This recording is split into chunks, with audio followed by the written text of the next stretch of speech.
Well, personally, una sa lahat, ma'am, go ahead. gusto ko lang magparating ng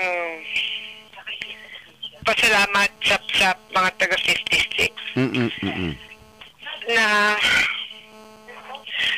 gusto ko lang po na malaman niyo lahat na hanggang huling oras ni Congressman, iniisip niya po kayo na gusto niya pong umuwi noon para dalawin ng distrito. Okay. Pero nagbago po siguro ang isip ng Panginoon. Ito po yung naging desisyon niya. Wala po tayong magagawa.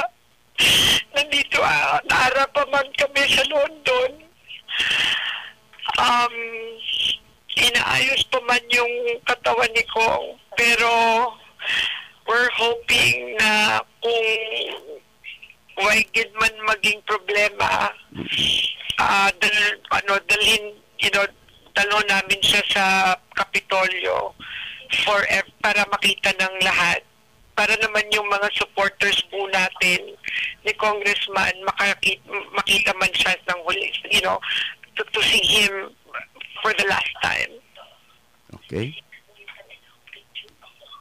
Okay. Ma'am, isang katanungan lang po. Mayroon may mga balita dito sa Pilipinas ngayon na nagka-question na bakit daw kinuna ng life support system si Congressman Iggy Arroyo noon. Sabi doon ng pamilya, magpa-file ng murder against you, Ma'am Grace Ibona. Ano masabi mo tukol dito? Alam mo, to be honest, okay, ayoko siyang patulan. Alang-alang sa ala-ala ni Congressman Iggy Arroyo. Sino tinutukoy mo dito, ma'am? Sino tinutukoy mo? Si Ma'am Aleli? Ayoko magbanggit ng pangalan, baka sumikat pa siya dahil sa akin. Okay. So, alang-alang sa magandang ala-ala ni Congressman Iggy Arroyo. Please, makikiusap po ako sa lahat na ipagdasal niyo na lang po siya. Ipagdasal niyo po kami.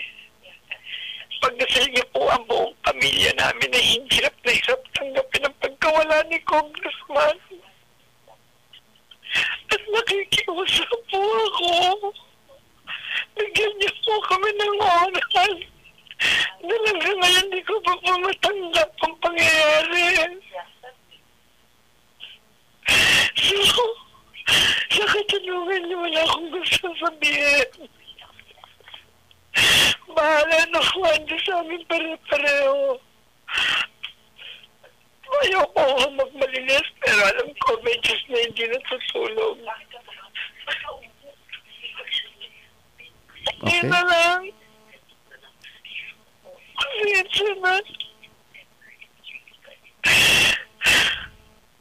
Okay, Ma'am Grace, kami po dito sa Negros Occidental, sa RMN Bacolod, gusto rin namin ipaabot yung aming pagkikiramay sa inyo po, no? At saka sana yun yung sabi mo na kung pwede pa lang na madala dito si Congressman Arroyo sa Negros Occidental. Yun ang hinihintay ng mga Negrense. Ma'am? Pakihintay niyo na lang po na sa tamang panahon lalabas po yung medical report sa itong nangyari sa naging kalagayan ni Congressman. Okay. I will not answer that now because I don't think it is the right time. Pero ang pakiusap ko lang po sa lahat ng supporters ni Congressman, sa lahat po ng